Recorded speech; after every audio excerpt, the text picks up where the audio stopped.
दोस्तों, हमारे यहाँ एसआईआर का सर्वे 12 राज्यों में शुरू हो चुका है,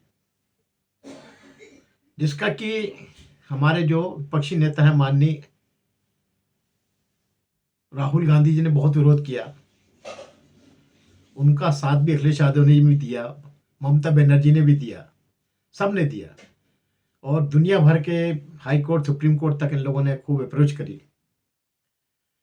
लेकिन सब तरफ से ये जो है, हर जगह से ये डिफीट खाए और सुप्रीम कोर्ट, हाई कोर्ट, सबका अभी तक का जो निर्णय यही आया है कि ये तो जो है, ये इनको संविधान से प्रदत्त अधिकार है इलेक्शन बोर्ड्स को और केंद्रीय शासन को कि वो जुनाइनेस वोटर्स की देखी जा सकती है। तो ये जो एसआईआर चला है, special intensive revision of electoral rolls, SIR, तो इसके मजे आने लगे। पहला मजा तो यही हुआ कि भाई जो बिहार का चुनाव हुआ, जिसमें एसआईआर पहले की गई, पहला मॉडल बिहार का था, उसमें एसआईआर सर्वे हुआ पूरा और उसमें एक भी बाद में ऐसा केस नहीं आया जिसने बोला हो कि साहब मेरा नाम काट दिया गया और मेरा जो है नाम इसमें नहीं है, जबकि मेरे फादर सबका यहाँ पर नाम है। ऐसा एक भी केस नहीं आया, जबकि कटे बहुत सारे, लेकिन एक ने भी प्रोटेस्ट नहीं किया। क्यों? क्योंकि अवैध जो जितने वोट रहते हैं, जो अवैध वोट है, जिनके फादर या उनका जो है ऊपर का कोई हिसाब नहीं मिलेगा, सीधा से इसका फॉर्मूला है एसआईआर का कि आपके फादर का वोट कहाँ गिरा है ये बताइए, और अगर यहाँ नहीं गिरा है, कहीं और गिरा है, तो वहां से प्रूफ लेके आए कि वहां हमने, वहां पे अगर मान लो फादर आपके सर्विस में थे, कहीं भी थे, तो वहां से आप एविडेंशियल लाए कि भाई वहां पे ये वोट दिया है, बस खत्म बात। वहां का इलेक्ट्रिक ऑफिस में, इलेक्ट्रोल ऑफिस में बैठा है आदमी जो आपको सर्टिफिकेट बना के देगा कि हाँ ये उनकी लिस्ट में नाम है। ये अब उसमें लिस्ट में नाम नहीं है और आप यहाँ पर नए वोटर बने हैं, तो कब से बने हैं और कैसे बने हैं? मतलब आपने झूठा सर्टिफिकेट दिया, बर्थ सर्टिफिकेट आपका झूठा है। इस डर से जो है, जो एक तो एक भी प्रोटेस्ट नहीं हुआ और जो नकली थे वो अपने आप ही गायब हो गए, खुद ही गायब हो गए। तो सबसे बड़े सक्सेस यही है बिहार चुनाव का कि बिहार चुनाव हो गया, रिजल्ट आ गया और उसके पहले जो भी एसआईआर के बाद जो वोट डालने के पहले तक किसी का भी प्रोटेस्ट नहीं आया कि साहब हमारा नाम जबरन काटा गया। तो मतलब जो जुनाइन थे वो सभी उसमें आ गए। ठीक है। अब ये जब सर्वे चला, पश्चिम बंगाल में पहुंचा, अभी 12 राज्यों में चालू है तो पश्चिम बंगाल की स्थिति ये हुई कि जब भी वो ऑफिसर्स, जो ऑफिसर्स इस सर्वे के लिए गए थे, तो जितने जो ऐसे और ये मोबिडस एरिया जितने थे, उसमें से बहुत से एरिया में सब जगह ताले बंद मिले गए। चलिए कोई बात नहीं, उन्होंने कहा ठीक है, एब्सेंट लिख दिया, वो ठीक है। लेकिन उसको जब सर्च किया गया तो उसमें से 99% बांग्लादेशी थे जो भाग गए उस समय। और जब बाद में अभी सर्वे जब लास्ट में आ रहा है तो ममता बनर्जी के हाथ पैर फूल रहा है उसमें, क्योंकि वो फिगर जो है, लापता लोगों का फिगर 3 करोड़ तक जाने का उम्मीद है। 75 लाख तो अभी डिटेक्ट हो चुके हैं। क्योंकि अगर वो मिल जाते और उनसे सर्वे में पूछा जाता है कि आपके फादर का डिटेल दीजिए, दे नहीं सकते थे वो, क्योंकि घूस देकर, पैसे देकर उन लोगों ने अपने सर्टिफिकेट बनवा लिए, बोनाफाइड रेसिडेंसी बनवा ली। तो ये जो, अब आप देखिए कि मोदी के आप दिमाग को मानिए, आप ये आज तक किसी प्रशासन ने नहीं सोचा, इतने साल हो गए किसी ने नहीं सोचा इस बारे में। जनसंख्या गणना तो सब कराते हैं, लेकिन ये इस ढंग से किया जा सकता है ये किसी ने नहीं सोचा। ये दिमाग मोदी का दिमाग है। और इसमें एक दबले में दो साढ़े एक बात और भी है। एसआईआर तो ठीक है, इसकी पहली प्रक्रिया हो गई। अब इसके पीछे मैं आपको छोटी सी कहानी सुनाता हूं, जरा सी मजा आएगा आपको। कि एक जंगल में एक शेर था, वो गांव की बस्ती में जाके 2-4 आदमी को मार मुर के ले आता था और खाता रहता था। तो गांव वालों ने सोचा कि भैया इससे तो अच्छा है कि अपन एक आदमी रोज उसको दे दें। तो उन्हें शेर के पास जाके प्रार्थना करी कि देखिए साहब, हमारे घोंसलों का नुकसान कर देते हैं आप, आपको एक आदमी खाना है रोज, एक आदमी हम अपने यहाँ पास भिजवा देंगे। उन्होंने कहा ठीक है भाई, शेर ने मान गया। अब एक आदमी रोज आता था। अब एक दिन कोई एक आदमी आया नहीं आया, तो उस दिन हो रही थी बरसात।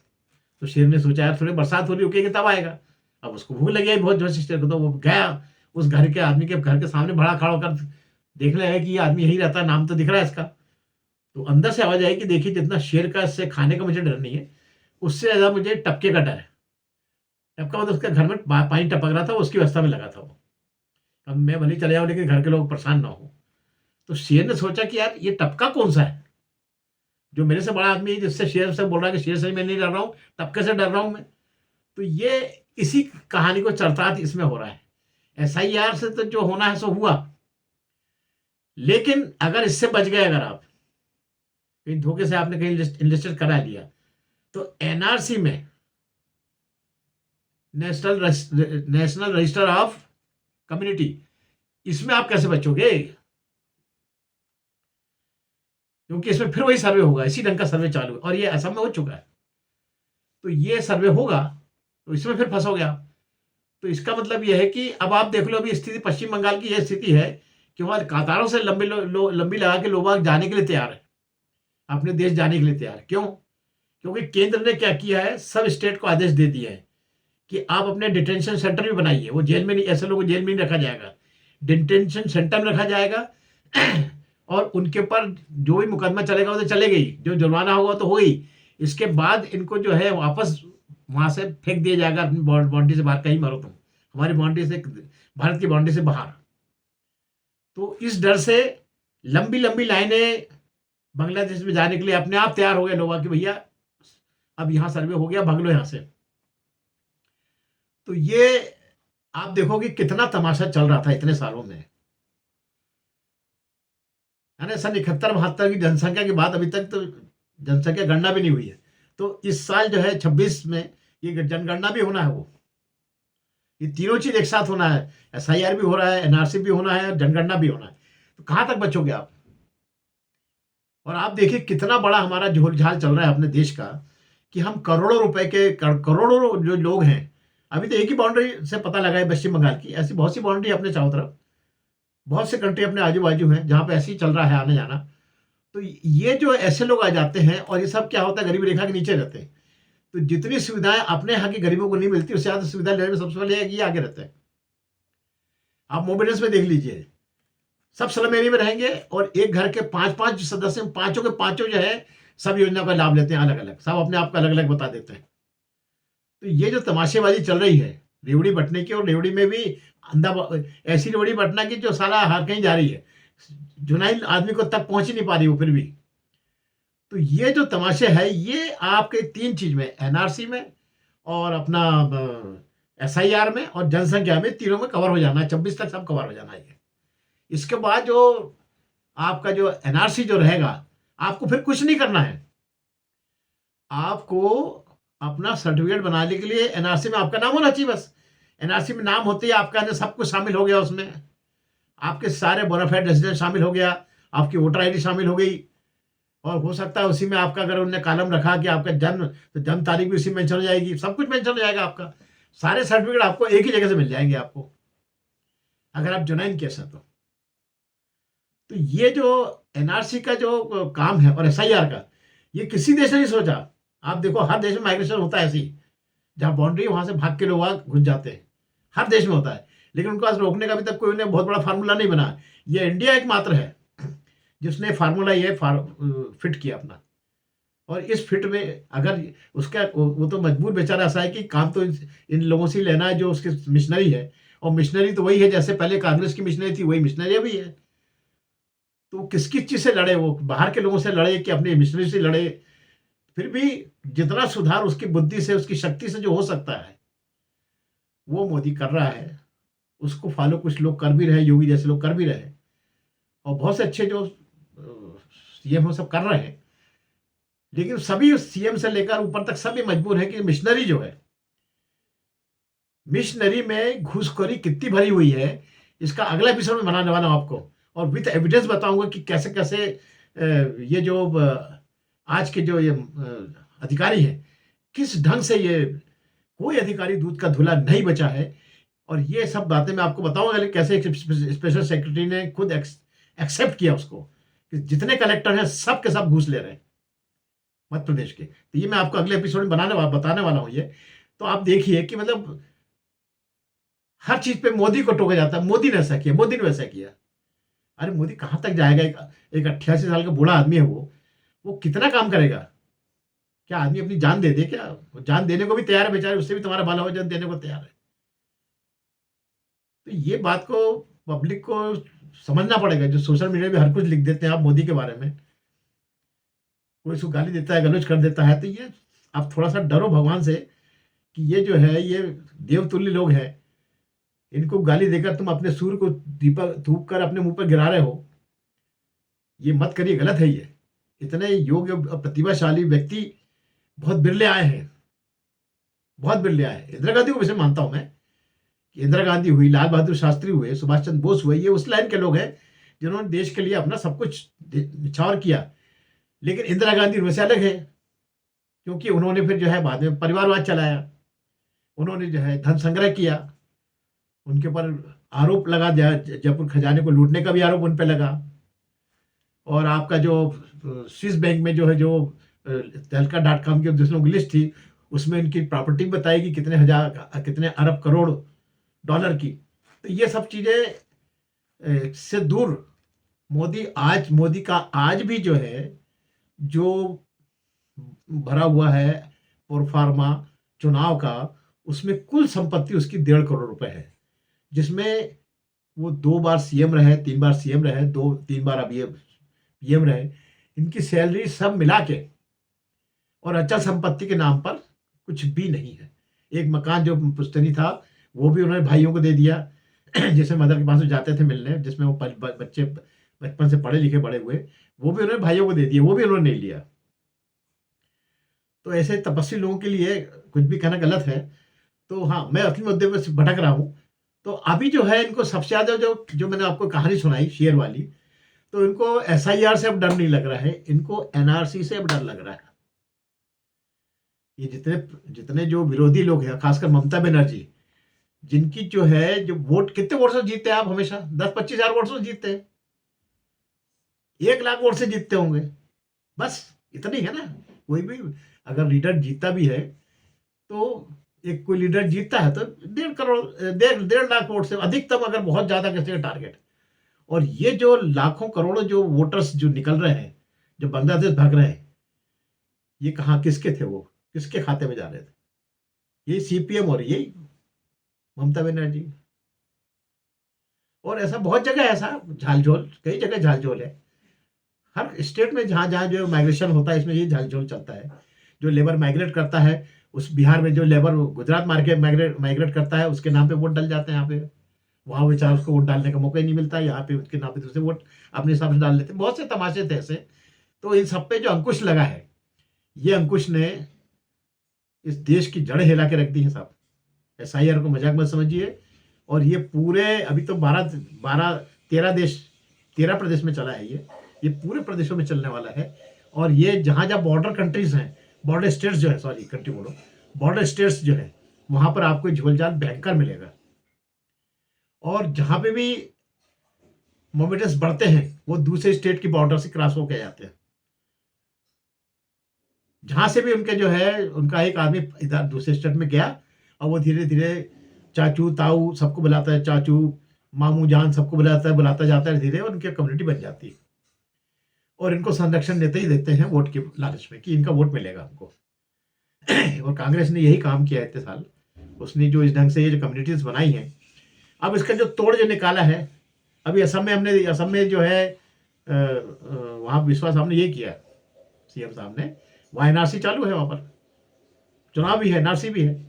तो उन्होंने क्या किया कि जो मोबिलियस एरिया थे, वो जो अपने आप में अलग सलग अपना और महिलाओं के स्टेटमेंट के हिसाब से वोट डालते थे, तो उसको टुकड़े कर दिए उन्होंने। टुकड़े करके आधा उसमें हिंदू भाग जोड़ा, आधा मोबिलियस भाग जोड़ा। ऐसे जितने जो क्षेत्र थे उनको अलग अलग टुकड़े में तोड़कर उसमें आधा आधा हिंदू भाग जोड़ दिए, जिसमें कोई ये ना कह सके कि साहब ये जो है हम तो उसी को वोट देंगे और उसी को नहीं देंगे। तो ये कैलकुलेशन बिगाड़ा इनने।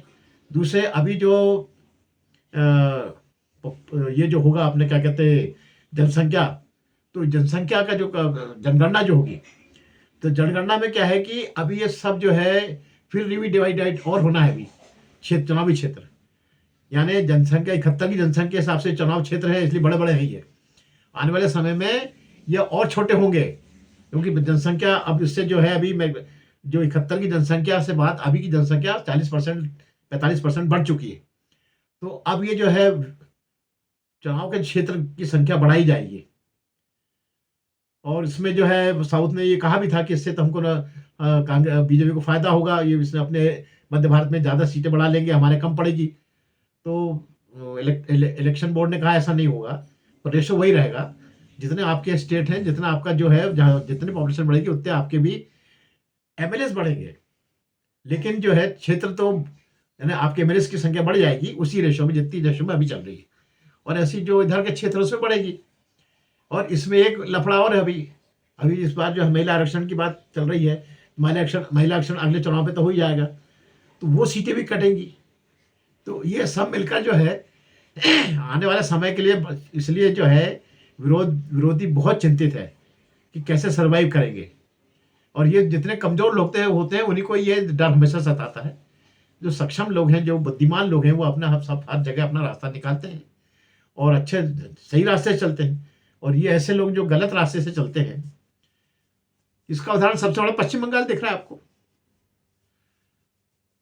और जहां पर अब जहां नहीं चली कांग्रेस की, आप देख लो सारे स्टेट हारते जा रही हैं।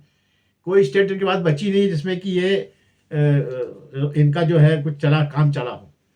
कहीं इनका जो है अब धीरे धीरे सब जगह से विस्तार घटता जा रहा है। और ऐसा नहीं कि कांग्रेस पार्टी खराब थी, कांग्रेस पार्टी बहुत अच्छी थी, इंदिरा गांधी की समय बहुत अच्छी थी। और जो अच्छे कई बार जो लोग आए उनके सामने बहुत अच्छी पार्टी रही है। लेकिन जब सरदार को तो उसके लिए योग्य बनना पड़ेगा, योग्य सरकार रखना पड़ेगा आपको। ये जो है महंतो राजाओं जैसा जो है, अगर आप मुकुट एक के बाद एक संतानों को देते जाओगे तो फिर रिजल्ट आपके सामने है। राहुल गांधी की स्थिति आपको सबको मालूम है, हास्पद स्थिति बना के रख दी उन्होंने कांग्रेस की और खुद की, और सब पूरा लोगों के अंदर जो है डर पैदा कर दिए कांग्रेसियों में जो अच्छे कार्यकर्ता थे कि भैया इसका भविष्य बहुत खराब है। तो ये बात को आपको समझना पड़ेगा।